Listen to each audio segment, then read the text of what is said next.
Hello everyone. In this video, we shall read the story The Little People. Now, it starts with a very interesting question. Are you fond of traveling? How do you prefer to travel? By train, by air, or by sea?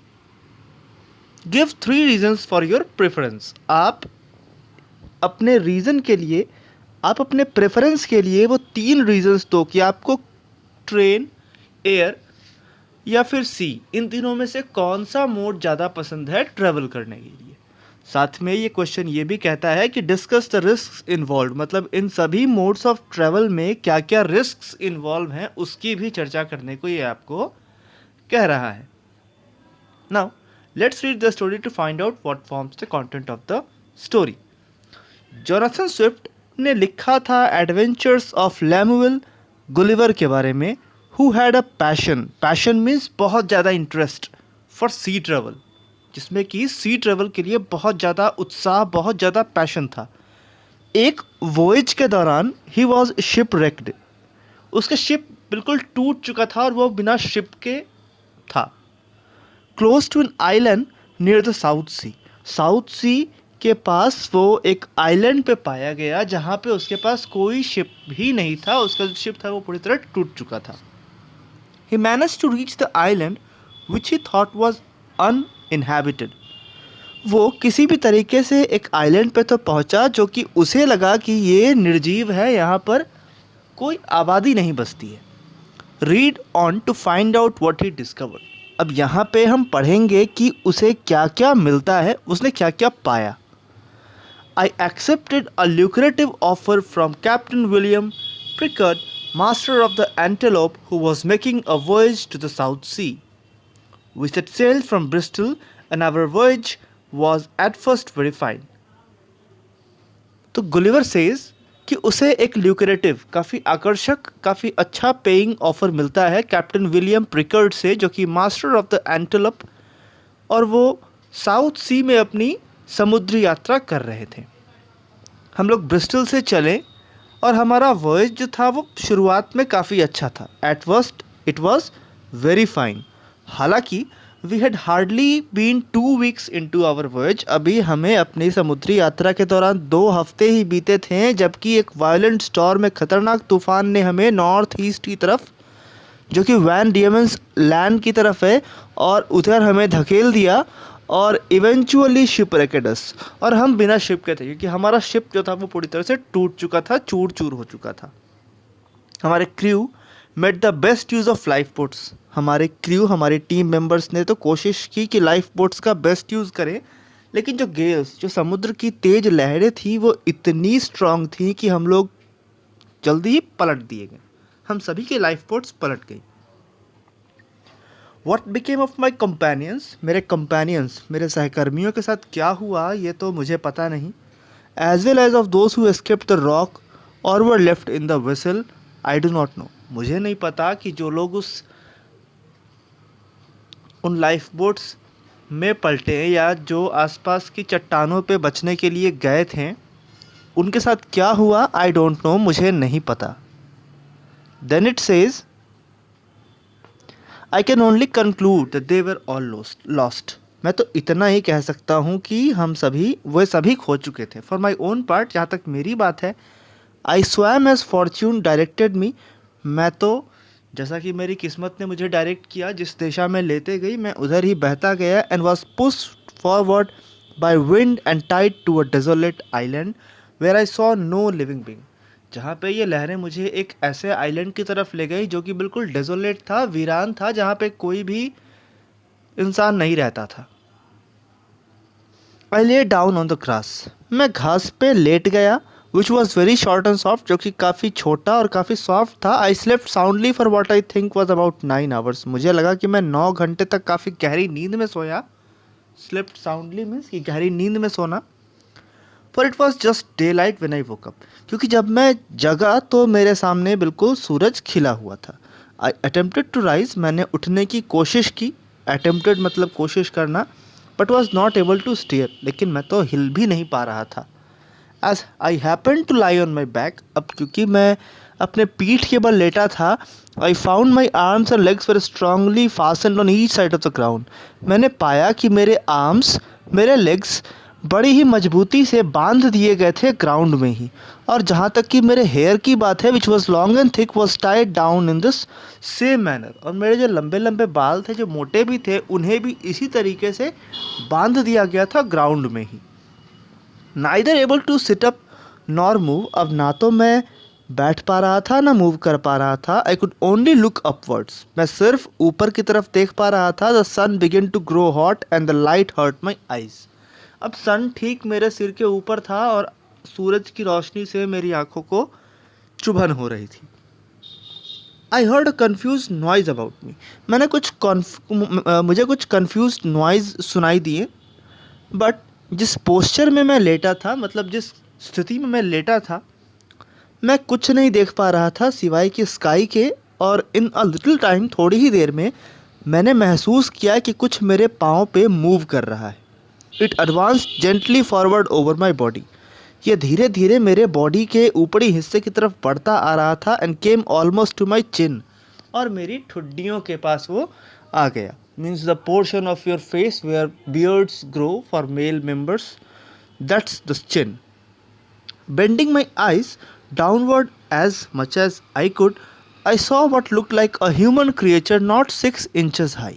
अब जब मैंने अपनी आँखें जितना कि मैं झुका सकता था उन्हें झुकाकर देखने के बाद, मैंने ये पाया कि ये सब कुछ वैसे ही हैं जैसे कोई ह्यूमन क्रिएचर हो, लेकिन ज़्यादा से ज़्यादा 6 इंच हाइट के थे। Means they were of about 15 centimetres approximately in height, only 15 centimetres. और इन सभी के पास एक बो था, एक एरो था इनके हाथों में, और इनके कंधे पे एक तरकश, क्विवर भी था। क्विवर मीन्स तरकश, जिसमें कि तीर रखे जाते हैं। Almost at the same time, बिल्कुल उसी समय, I felt at least 50 more of the same kind. मैंने ये महसूस किया कि ऐसे 50 लोग और हैं जो कि पहले को फॉलो कर रहे थे। फ्रॉम शेयर एस्टनिशमेंट, बिल्कुल बहुत ही पूरी तरह से आश्चर्यचकित होकर, I roared so loudly that they all ran back in a fright. तो बिल्कुल आश्चर्य में, मैं तो बड़े आश्चर्य में था, और मैं इतनी ज़ोर से चिल्लाया कि वो सभी मुझसे दूर भाग खड़े हुए, जिनमें से कुछ को तो चोटें भी आई जब वो गिर पड़े मेरे बॉडी से जंप करके ग्राउंड पर भागने की जुगाड़ में। However, they soon returned. हालांकि वो तुरंत ही वापस आए, and one of them who was ventured so far as to get a full sight of my face. हालांकि उनमें से एक, जिसने कि इतना साहस कर लिया था, इतना दुस्साहस कर लिया था कि वो मेरे बिल्कुल चेहरे पे आ सके और मुझे पूरी तरह से मैं उसे देख सकूं, lifting up his hands and eyes by the way of admiration, cried out in a shrill distinct voice, Henkina Degul. The others reported the same words several times, if only I know what they meant. तो here Gulliver says कि मैंने देखा कि वो बिल्कुल मेरे चेहरे के सामने आ चुका है और मेरी आंखों में देख रहा है और चिल्लाता है एक ही बार में, हेकुना डेगुल। ऐसा लग रहा था, और बाकी जब सेम वर्ड्स रिपीट कर रहे थे तो मुझे बस इतना ही ध्यान था कि काश मैं ये जान पाता कि वो क्या कह रहे हैं, because Gulliver was not able to understand whatever the commander was saying. He did not understand what was this Hekuna Degul. I lay all this while in great uneasiness. इस बीच मैं बड़े ही बेचैनी में लेटा रहा। At length, थोड़ी ही दूर पे, struggling to get loose, और थोड़े ही समय के बाद मैं तो अपने बंधन को, जो उन्होंने मुझे बांध रखा था, उससे खुद को आज़ाद करने की भी मैं कोशिश करता रहा। I was able to break the strings and wrench out the pegs that fastened my belt arm to the ground. और थोड़ी ही देर की मेहनत के बाद मैंने उन रस्सियों से खुद को तोड़ लिया, और रस्सियाँ थीं, बल्कि वो धागे थे, वो काफ़ी पतले थे मेरे हिसाब से, गुलिवर के हिसाब से। I discovered how they had bound me. और मैंने पाया कि उन्होंने किस तरह मुझे बांध रखा है। So with a violent pull, I loosened the strings that tied down my hair on the left side. तो मैंने बड़ी ही मजबूती से खुद को खींचा, और जितने भी धागे थे ऐसे जो मेरे बाल और मेरे लेफ़्ट साइड बंधे पड़े थे ग्राउंड में, उन सभी को मैंने हटा दिया। अब मैं बस Now I was just able to turn my head without about 2 inches. अब जब मैंने अपने सर को पूरी ताकत से उठाया तो मैं अपने सिर को 2 इंच की ऊंचाई तक उठा पाने में कामयाब हो पा रहा था. The creatures ran off a second time before I could seize them. जो creatures थे वो दोबारा से दौड़ पड़े मेरी तरफ इसके पहले कि मैं पकड़ पाता. Whereupon there was a great shout in very shrill accent, and after it ceased, I heard one of them cry aloud, "Tolgo phonic." तो जबकि मैं उठ बैठने की तैयारी में था तभी एक पतली सी आवाज़, एक कमांड मेरी तरफ आई और कोई चिल्लाया, "tolgo phonac." No sooner had the cry been made, अभी आवाज़ हुई भी नहीं थी. Made my left hand was covered with tiny arrows that pricked me like so many needles. तो मैंने पाया कि जो छोटे छोटे एरोज थे, तीर थे, वो मेरी हथेलियों को सुई की तरह चुभो रहे थे.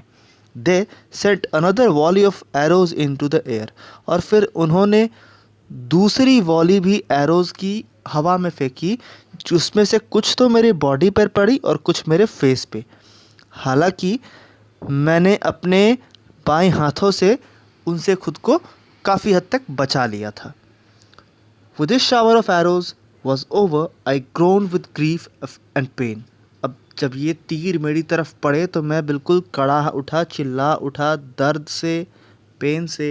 And then on my striving again to get loose, और तब मैंने फिर से खुद कोशिश की कि कैसे भी करके इन बंधनों से खुद को आज़ाद करूं, लूज़ करूं. The discharge another volley larger than the first, लेकिन इस बार उन्होंने पिछले से भी ज़्यादा तीर मेरी तरफ फेंक दिए. And some of them attempted with spears to stick me in the sides, और इनमें से कुछ ने तो ये भी कोशिश की कि वो मुझे अपने तीर से, उन्होंने अपने भालों से मुझे हिट करना शुरू किया. बट बाय गुड लक, लेकिन मेरी अच्छी किस्मत, I had on a leather jacket, मेरे पास एक लेदर जैकेट था जिसे कि उनके भाले पियर्स नहीं कर पा रहे थे, नहीं भेद पा रहे थे. स्पीयर्स मीन्स भाले एंड पियर्स मीन्स भेदना, छेदना. Saved from the spears, yes, but what was in store of me next, I never could have imagined. तो हालांकि मैं स्पीयर से तो बच गया था, लेकिन हाँ, अभी उनके पास स्टोर में क्या था और मेरी किस्मत में मेरे लिए क्या लिखा था, ये अभी तो मैं इमेजिन भी नहीं कर सकता था. And this is an edited extract from Gulliver's travels written by Jonathan Swift. So that's all for this video. We will meet with some another lesson in our next class. So till then, thanks and goodbye.